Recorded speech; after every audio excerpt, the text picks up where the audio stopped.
different turn. I had mentioned going ahead and getting some tear sheets or reference.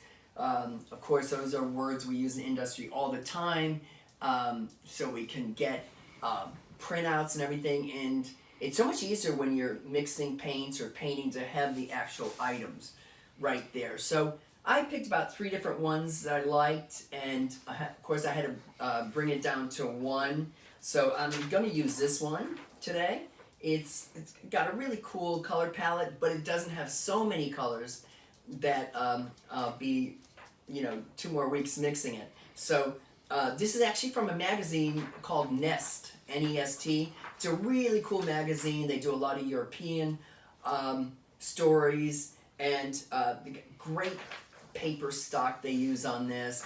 Of course, it was a tough call for me because I love this first one here. It's quite lovely. It's from Harper's Bazaar, and it's got nice shades on it, so it would also color nicely. But I'm going to go ahead with this one. Also, this is a good. This is also a good one to go with. It's one of those beautiful cities in India, and of course they've got a lot of the same tones. But if you look really closely, there's a lot of colors and a lot of the tones that are similar. But once you start mixing them, you could definitely end up with about 25 colors right there. Okay, so what we're going to do today is I got a new palette. Instead of a color wheel, I'm using this one. It's one of the ones I sent you, except I put a few more lines in it. Okay, and again, in these kind of situations, I'm gonna mix the main colors. Okay, this will look really great, and then once I'm finished, which we'll show next week, we will then mount them together. We could even cut this one up more if we wanted to, or cut off part of that. It all depends on how you want to finish your final piece, okay? So I'm going to use this for the color and try to match as closely as I can. So I did treat myself this week. I got myself some new gouache. And this is one that a couple of my students had suggested last semester, and so I'm going to give it a shot. It's a U.S. art supply, and it's really nice. www.artsupply.com, and it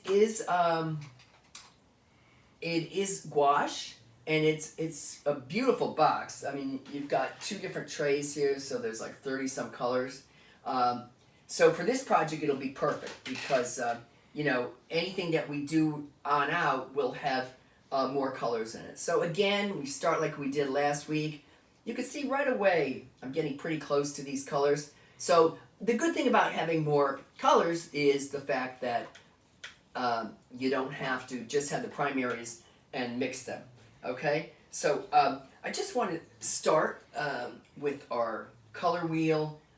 But this time I'm using all squares, okay? So I'm mixing this up. I've got my pre-cut, these really work well. I've got my pre-cut tabs and everything.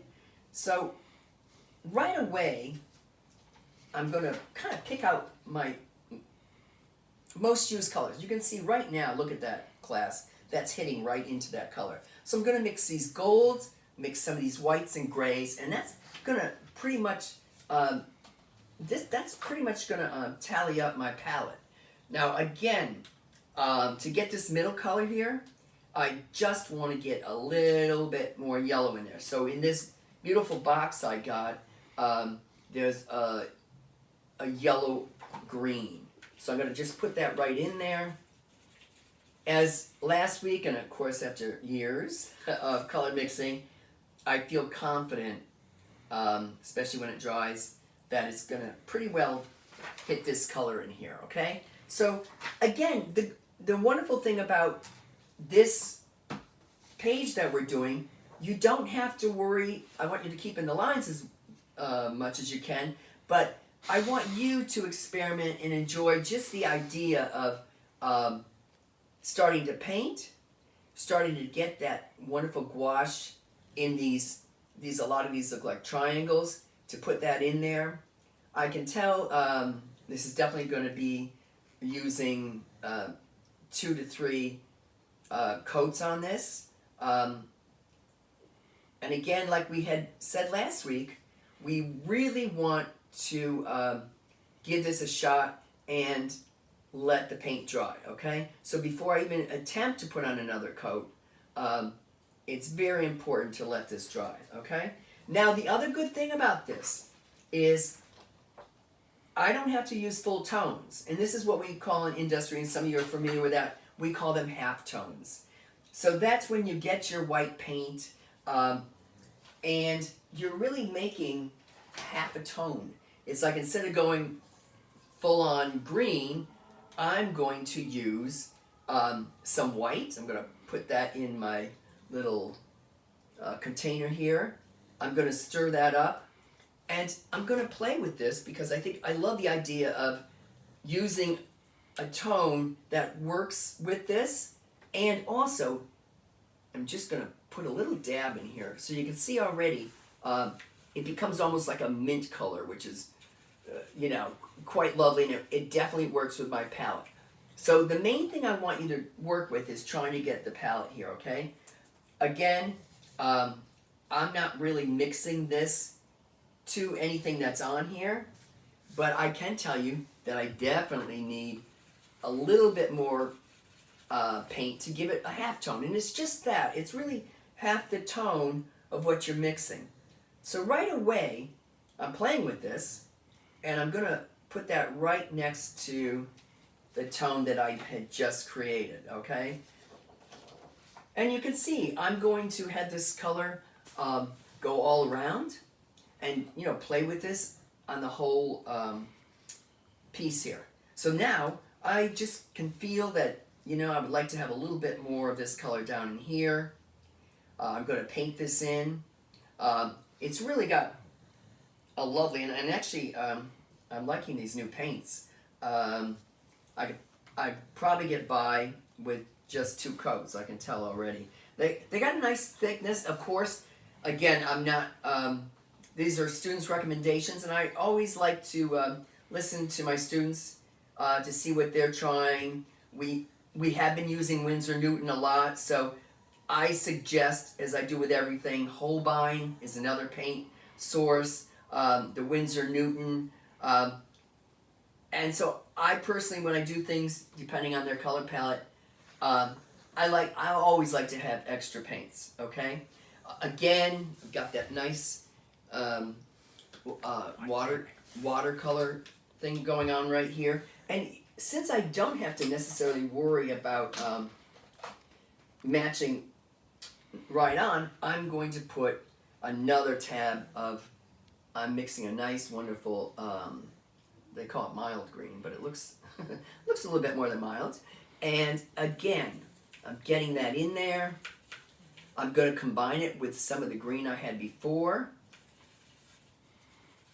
And of course, I've got these wonderful areas to cover. I mean, there's all different shades of green going on here. I'm going to make this wonderful kind of oyster color lighting. So here I go again. Already you can see, just by putting this shade down, I'm really getting a lot of that background work that we saw before. Again, with practice, you'll be able to, stay in the lines and, get a feel for that. But again, for this exercise, it's just really good to get a feel for the paints again. And again, we're going ahead and getting this, all together. So that's really good, and you can see how it's looking already.